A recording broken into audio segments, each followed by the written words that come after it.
It's your daily dose of weather geekiness. Weather for Weather Geeks here for the Youngstown area, the Mahoning and Shenango Valleys. Started today with wet weather. The afternoon, though, not bad. I mean, yes, it was really muggy. But the severe weather threat did not materialize this afternoon. Partly to thank is the rain that we had this morning. We've had this a few times lately where we have a potential severe weather day that is short-circuited a little bit by rain in the morning that stabilizes the atmosphere, and the atmosphere can't recover. In other words, we can't get unstable enough to get some storms going. So the severe weather threat again today was kind of a non-factor. And for those who like storms, I'm sure there are some of you watching. It was a bit of a letdown once again today. All right, rainfall totals over the last 24 hours. Some of these numbers a little bit off. For example, Canfield.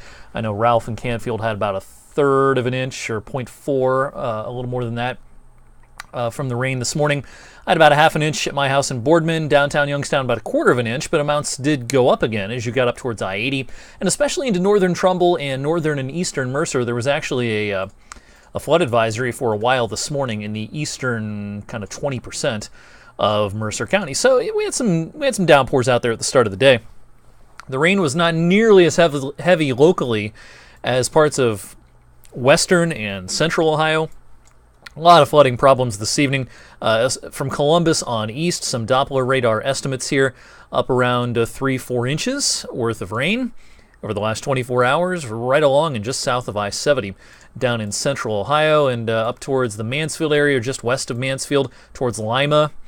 Some 24-hour totals in through here, also up to a few or a handful of inches. So a real mess off to our west. We got away relatively easy compared to some of our fellow Ohioans. All right, we had a couple of sprinkles that moved through right around 7:30 this evening. Those are passing by. Some thunderstorms still on the radar out in western Ohio when I recorded this at 7:36 this evening. Keep an eye on these this evening, but I'm expecting most of these to weaken as they come east.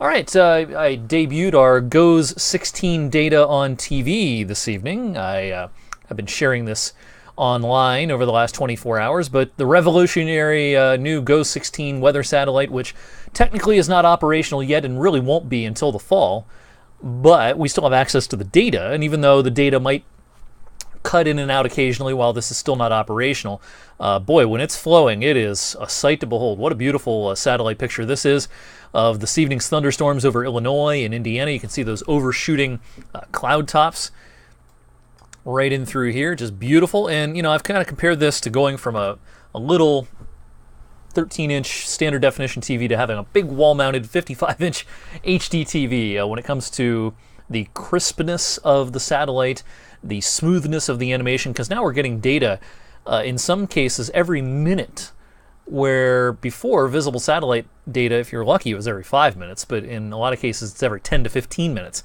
So you're just getting a ton more data and a lot better look at some of the features in the atmosphere when you're getting data that often.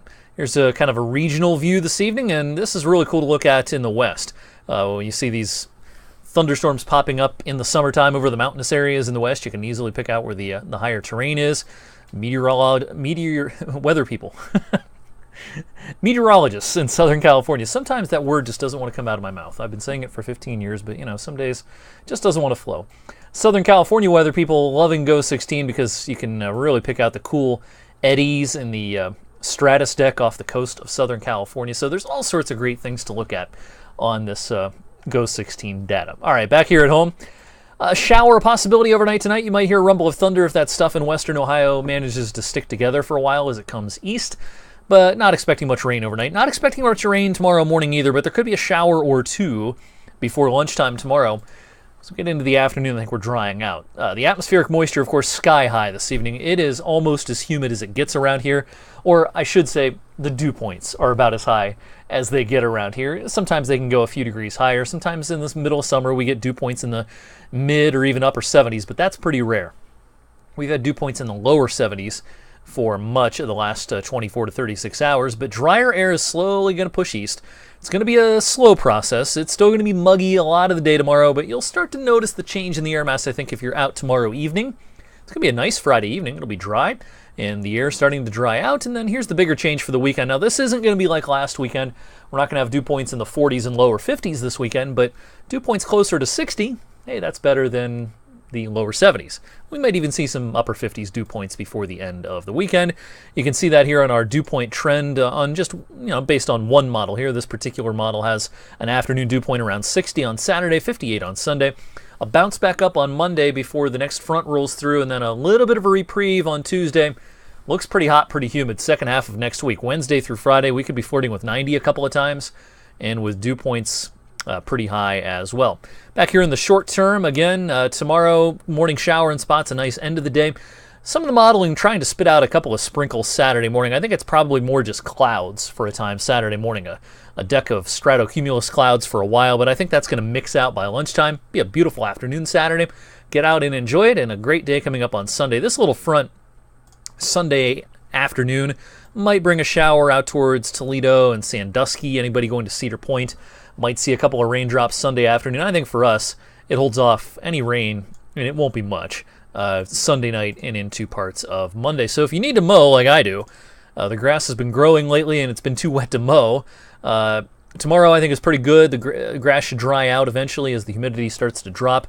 Morning shower in spots, the afternoon looks pretty good, and then a smooth sailing kind of a weekend to get anything done outdoors with some sunshine and pretty nice conditions overall. So here's a look at our weekend forecast.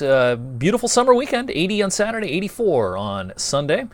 So get out and enjoy a beautiful midsummer weekend. All right, let's talk about the longer range real quickly here. Here's a look at the European Ensemble 16-day temperature trend. As you can see, the heat builds middle of next week. At least middle 80s, perhaps even upper 80s for a couple of days, Wednesday through maybe Thursday and Friday of next week. So the heat is going to start to build. But as we look at the longer range, this is the hot off the presses latest European long-range modeling for the next 32 days, temperature anomalies. Not showing real hot pattern locally. Could be a pretty warm or hot stretch compared to average in the southeast.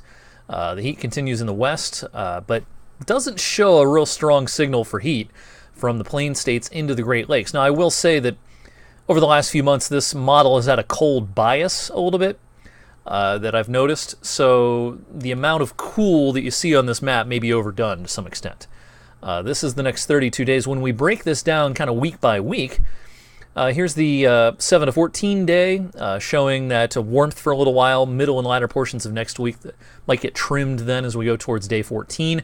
Here's 11 to 18. You get the idea here. 14 to 21, not a real hot signal. There's going to be some hot days, but this isn't going to be the kind of pattern that produces a lot of mid-90s or anything well above average. So I don't see much here in the next month on any of this data. And this is kind of confirmed with the American data as well.